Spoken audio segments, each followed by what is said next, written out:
आप इन दो पात्रों को देख रहे हैं। मेरे इस पात्र में जल है और ये पात्र मिष्ठान से भरा हुआ है। दोनों ही पात्र भरे हैं, परंतु देखिए, मिश्री को जल में मिला दिया, जल ने मिश्री को अपना लिया, मिश्री ने अपना अस्तित्व खो दिया, परंतु जल को अभिमान है कि उसका अस्तित्व अभी भी बना हुआ है। परंतु जो इस जल को चखेगा उसे अवश्य पता चल जाएगा कि ये जल अब वो जल नहीं रहा, ये अब शरबत बन गया। हमारा त्याग, हमारे बलिदान भी ऐसे ही होते हैं। जो इस बात को अनुभव करते हैं वो समझ सकते हैं कि कैसे हमने समय की धारा को बदल दिया। जो बलिदान देते हैं उनका अस्तित्व कभी नष्ट नहीं होता, अपितु उनका बलिदान संसार में कुछ ना कुछ परिवर्तन अवश्य लाता है।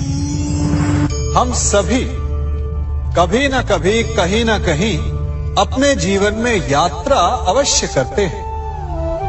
हमारी यात्रा में कभी पक्के रास्ते आते हैं तो कभी कच्चे रास्ते।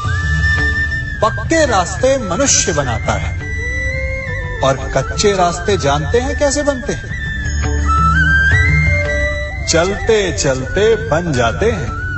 जब लोग एक स्थान से जाते हैं तो पैरों के दबाव से नीचे की घास कुचल जाती है। बार बार उस मार्ग से जाने से धीरे धीरे मार्ग स्वतः ही बन जाता है।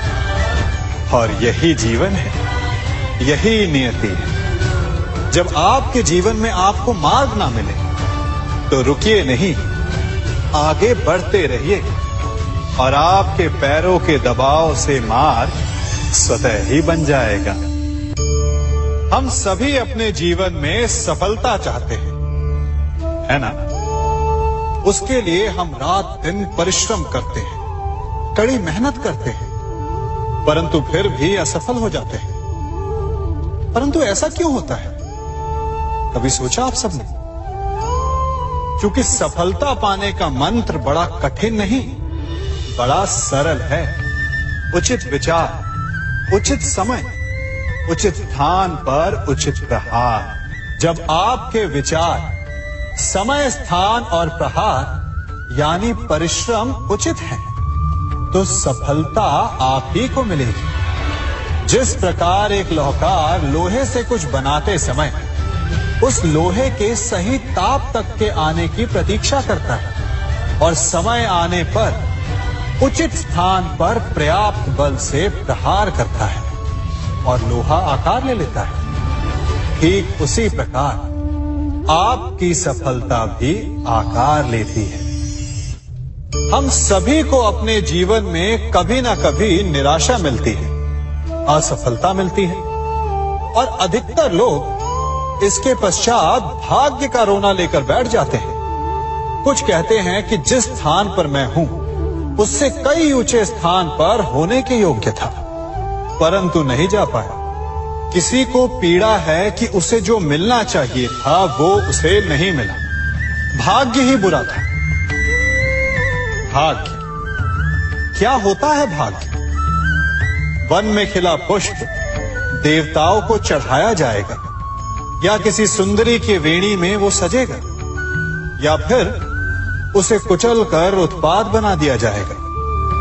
ये सब एक पुष्प के नियंत्रण में नहीं होता, परंतु जब तक उस पुष्प का अस्तित्व है सुगंध बिखेरना उसके वश में अवश्य है।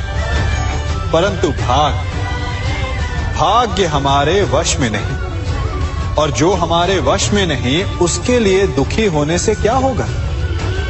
कर्म पर वश है, वो कीजिए और धीरे धीरे भाग्य आपके वश में आ जाएगा, क्योंकि कर्म ही प्रधान है।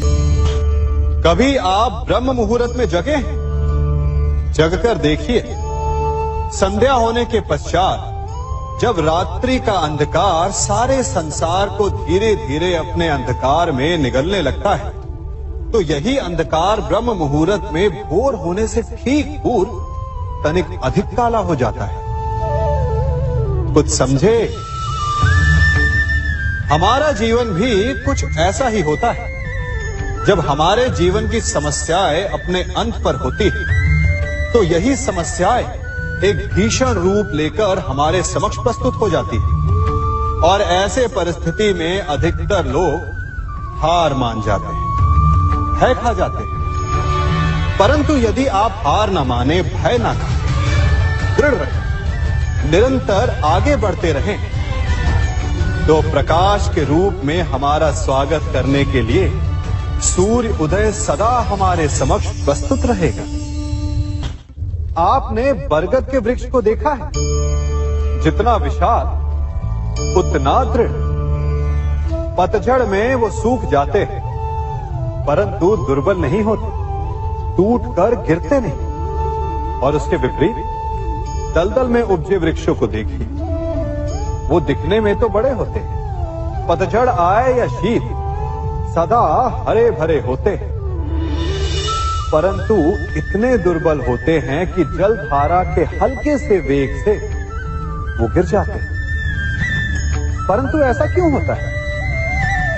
कारण है जड़ें।